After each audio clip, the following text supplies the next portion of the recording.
Sheriff, can you just get over a little bit? Can you tell us what happened, Sheriff?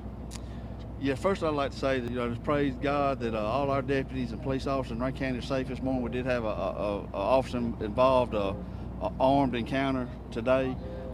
This all started out here on the interstate. We had some interdiction officers were out on a traffic stop where they're in the process of recovering 3 pounds of fentanyl pills, and the suspect came by them while they were on a traffic stop in the lane closest to them, came very close to them at a very high rate of speed.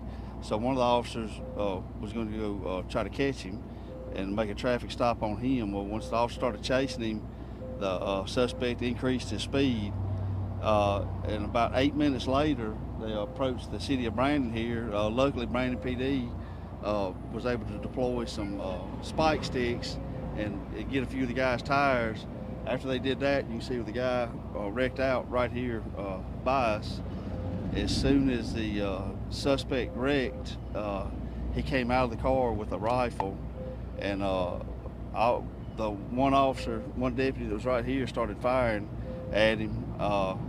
When he started firing, the deputy said the suspect took the gun, turned it up to his head, and shot himself in the head during the firefight.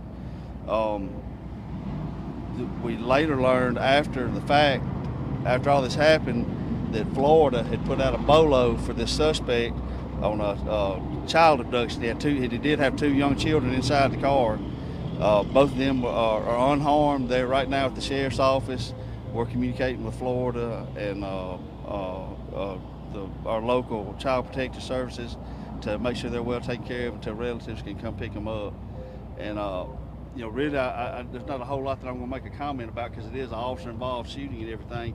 But I just, I praise my guys and the job they did. I got a bunch of warriors working for me, and I'm glad that all the good guys are going home today. I hate that the suspect was killed, and I hate it for his family. But I'm glad all my guys.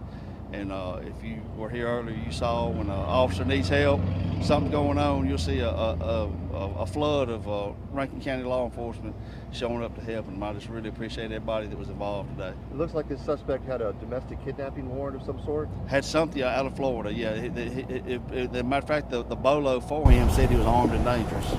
So we had no idea at the time, after the fact. If he had not been speeding, you guys probably would not have They would have stopped him, right, yeah.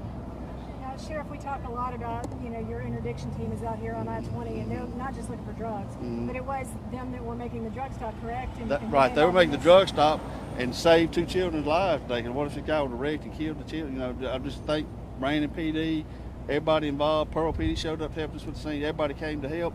At the end of the day, the good guys are going home, the children are going home. So, I'm just very proud of how everything worked out today. What's the suspect's name? What do we know about him? I'm not going to release it yet. I'm going to let the coroner or NBI, because, anytime an officer involved shooting, I call the NBI in. And so I'm just giving you a statement on the basic facts of what I know of what happened so far today.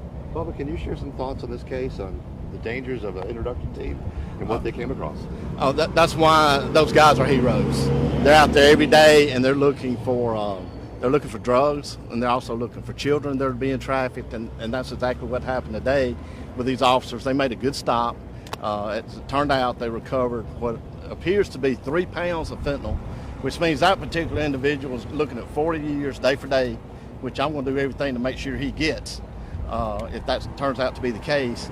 And they were so close to the interstate that the backup officer was out there just to watch traffic to make sure that nobody got hurt.